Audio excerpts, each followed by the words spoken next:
Welcome to Two Doctors Homestead. My name's Daniel, and we're in the home gym. I don't film a lot in the home gym, but I've been spending a lot of time here lately just working on physical fitness, working on my health. I'm certainly not a fitness influencer. I don't think you guys want to watch me working out.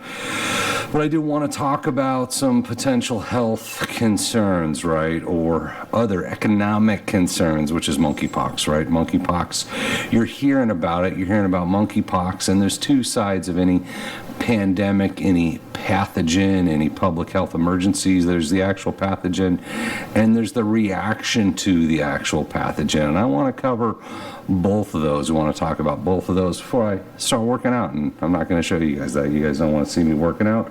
Not a fitness influencer. So monkeypox, you look at the World Health Organization, monkeypox can spread through close contact of any kind, including through kissing, touching. I'll blank out the rest. People blank, blank, blank. So physical contact of any kind, right? That's World Health Organization. I'm blanking a lot out there. I don't think you want to hear it.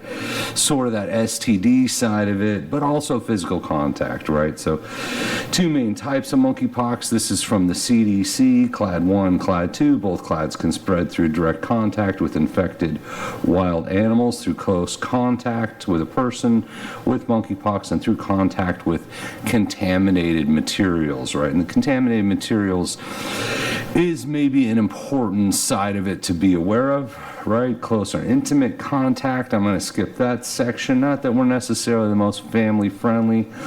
You don't need to hear about all that. Touching objects. So monkeypox virus can spread to anyone through contact with objects, fabrics, and surfaces that have not been disinfected after use by someone with monkeypox. This includes items like clothing, bedding, towels, and other stuff, right? When can a person spread monkeypox? I think this is important to know. From the first time symptoms start until the rash is fully healed and a fresh layer of skin has formed. Some people can spread monkeypox to others from 1 to 4 days before they have symptoms. Currently, no evidence suggests that people who have never had symptoms can spread the virus to someone else. CDC is monitoring the latest information, so it's not asymptomatic. You're not likely to spread the virus unless you have. You're going to know, right? It's not one of those, it's not one of those things where you're asymptomatic, you don't know you have it, and then you're just going around super spreader, right? Not generally. Cleveland Clinic, if we go to the Cleveland Clinic, Mpox, formerly called monkeypox, is a rare disease. That's important. It's rare. Similar to smallpox caused by a virus, it's found mostly in areas of Africa, but is seen in other regions of the world. It causes flu-like symptoms such as fever and chills and a rash that can take weeks to clear. There's no proven treatment for monkeypox, but it usually goes away on its own. Also very important to put that out there. What are signs? So it's important to know signs. I think signs and symptoms of monkeypox. After exposure, it may take several days to a few weeks before you develop symptoms. Signs of monkeypox include, or mpox, I guess, fever, rash, swollen lymph nodes, chills, headache, muscle aches, and fatigue. The rash starts as a flat red bumps, which can be painful. These bumps turn into blisters, which can fill with pus. Eventually, the blisters crust over and fall off. The whole process can last 2 to 4 weeks. That's also important. You can get sores on your mouth, face, hands, feet, and I'll just say other areas. They list it all out. Not everyone with monkeypox develops all symptoms. Different ways you might experience symptoms include only a rash and no other symptoms, or other symptoms developing later. Flu-like symptoms, then a rash. Some people don't get a rash at all. A rash can be widespread, but some people only have a few bumps or blisters. You can have monkeypox and not know it, even if you don't show many signs of infection. It's possible you can still spread others through prolonged close contact. I know I kind of conflicted that at the beginning, whether or not you can not know you have it and still spread it. I'm not sure on that. You look at CDC, look at the World Health Organization, right? Is monkeypox or mpox curable?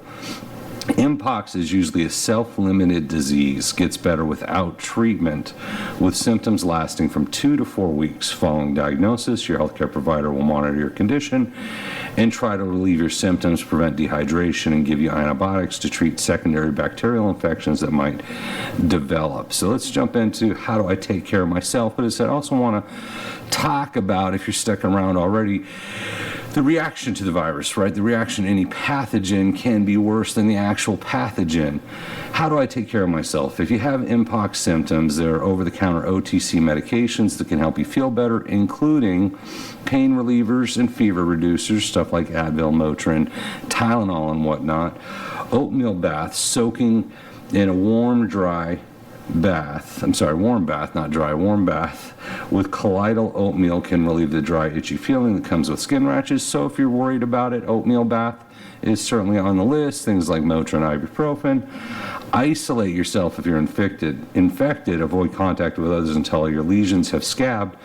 I want to come back around to that one. Cover single or local ulcers or sores. Use gauze or bandages to limit the spread to others in the environment. So if you've got these giant pussy sores, you could maybe cover them up a little bit.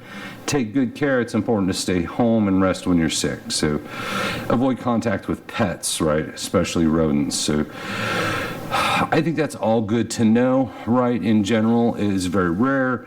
In general, it's something that will work. Your body will work itself out. There are things you can do like oatmeal baths and ibuprofen, and certainly avoiding contact. So what about the other side, the reaction to it? So let's say you get it.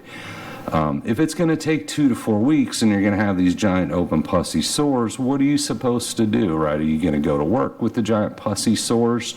And that's the flip side, the reaction.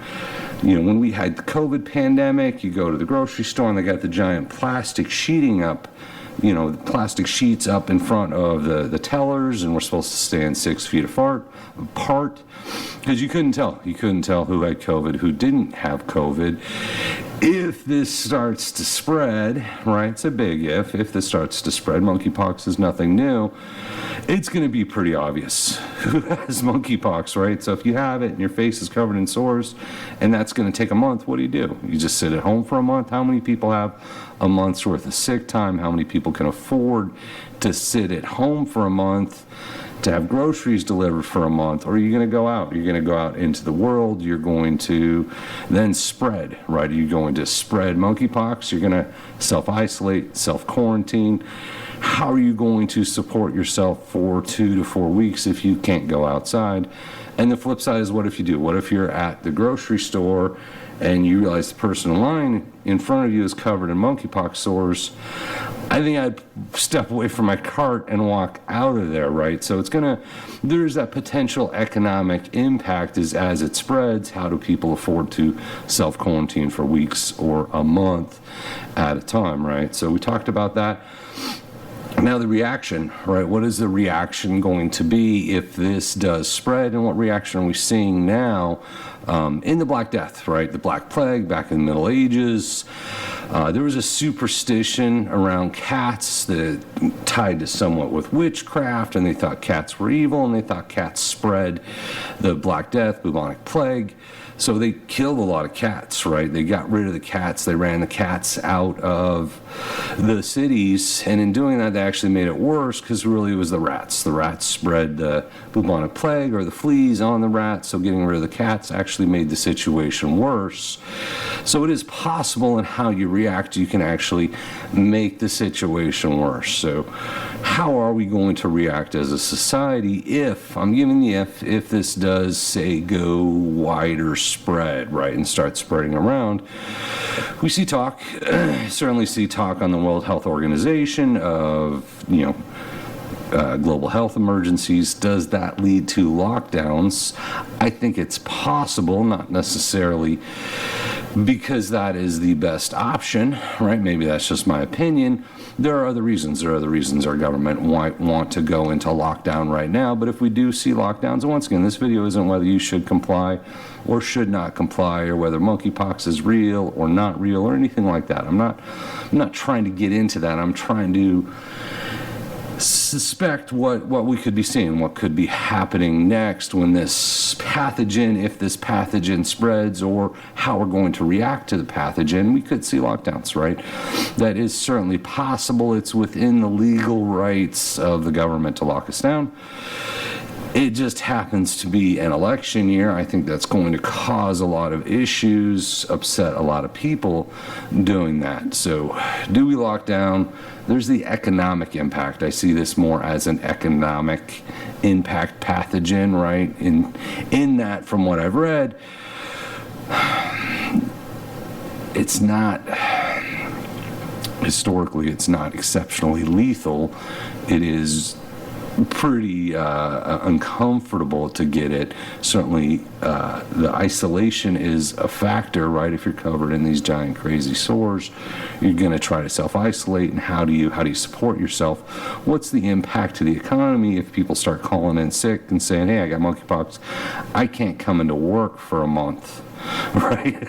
Or do they go to work? And then what happens to the business if you pull up to the drive-thru at your favorite fast food restaurant and you look through the window and you see 4 people with monkeypox? Are you taking your food and driving out of there, or are you just driving away, right? There's a potential economic impact, I think, more than anything on this. So what can you do? As you said, wash your hands, keep your hands clean, don't touch funky stuff.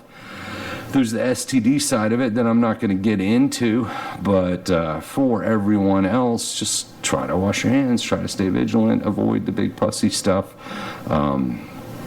It may or may not turn into anything. Once again, if you do get it, it's things like the oatmeal baths, things like ibuprofen. It's very sort of, you'll probably get better and be fine. You wouldn't want to touch the sores and make scars similar to the chicken pox, which many of us had. So I wanted to get that out there, and then I'll start working out. Once again, physical health, physical fitness, doing what I can to get into better shape, and I would certainly encourage that. Whether you're a prepper, whether you're not a prepper, whatever you're into, your health is one of the most important things you have.